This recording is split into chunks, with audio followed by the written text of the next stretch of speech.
I am Christian Graham, and this is my final project presentation. Sorry, I'm getting my computer all set up here. This is my ID. And here's my project. It is the geology of Glacier National Park. I was excited to do this one. I lived in Montana for a couple months, and I spent a good amount of time in Glacier National Park, actually. And it grabbed my attention, and I was excited to do this presentation. So, introducing Glacier National Park. Glacier is in the northwest part of Montana, and it's probably about 30 miles from the Canadian border. It's breathtaking scenery with Lake McDonald, St. Mary, Medicine Cap. The lakes are so big, actually, they have a current, so it almost looks like an ocean.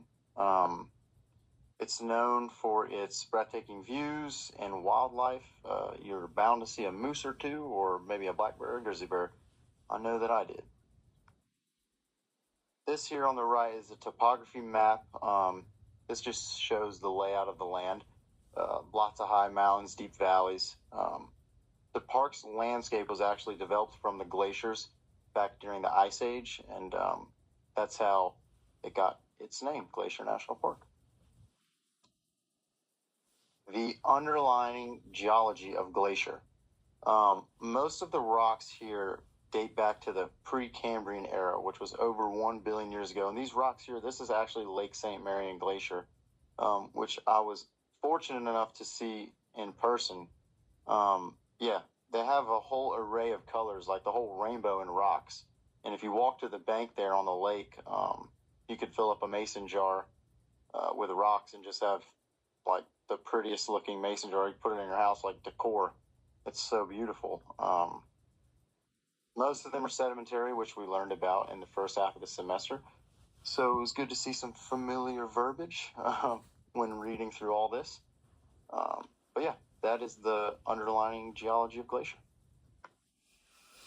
The geological process. Right there is the old glacier, where Glacier was. Rockfall and landslides are still changing the park, and I went 3 years apart and there was changes. They actually have a lot of roads closed due to erosion and just cracking and debris and avalanches. They have a serious problem with avalanches. So if you do go out and visit Glacier National Park, make sure you check all the access roads, where you might get out there and see that a entire mountain has caved over on the road and you can't visit it. But even today, rivers, streams, and rock falls keep slowly changing the way that the park looks, and that is definitely true. Here's the water stats. This is my most boring slide. There's not much to see here. These here are the lakes that encompass Glacier National Park: Waterton, St. Mary's, McDonald's, Bowman, Tumed, Kintla, and Sherburne. I was able to go to St. Mary's, McDonald's, and Two Medicine. Massive lakes. You can't even see the whole lake with your eye. They're huge and freezing cold. Never warm. Even in the middle of summer, it's freezing cold. It's just a really large body of water. Most of the park's rivers are fed by melting snow and glaciers, hence the reason they're freezing cold all year. Water levels get really high in the spring, and scientists track the flow to help predict floods.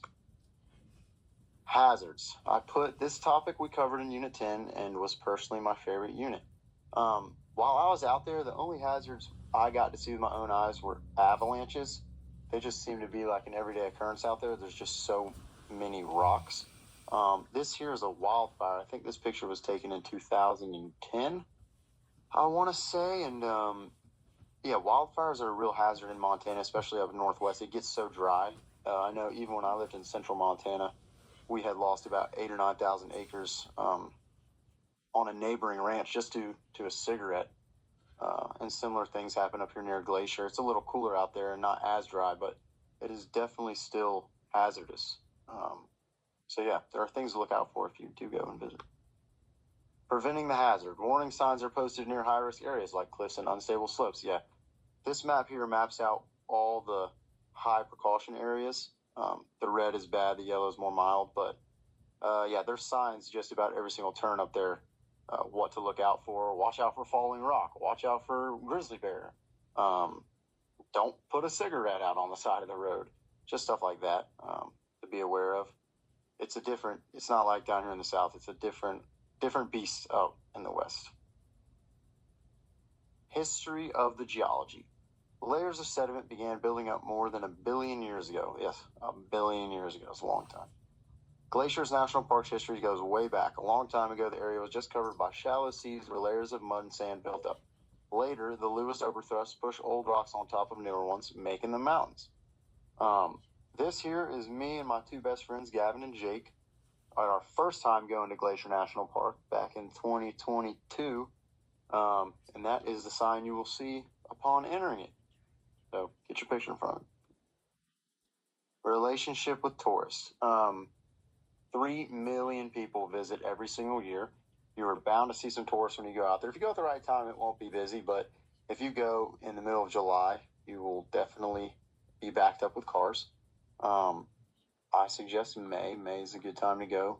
There's not as many people out there. It's still a little cool at night, and yeah, you won't see as many bodies, but Glacier is super popular with tourists. Big projects like Going Sun Road let people explore, but too much traffic and human activity can harm the park.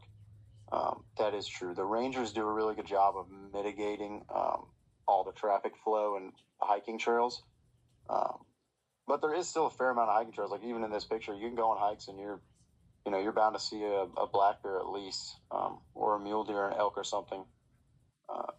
But it is becoming more and more of a problem the more popular Going to the Sun Road gets with tourism.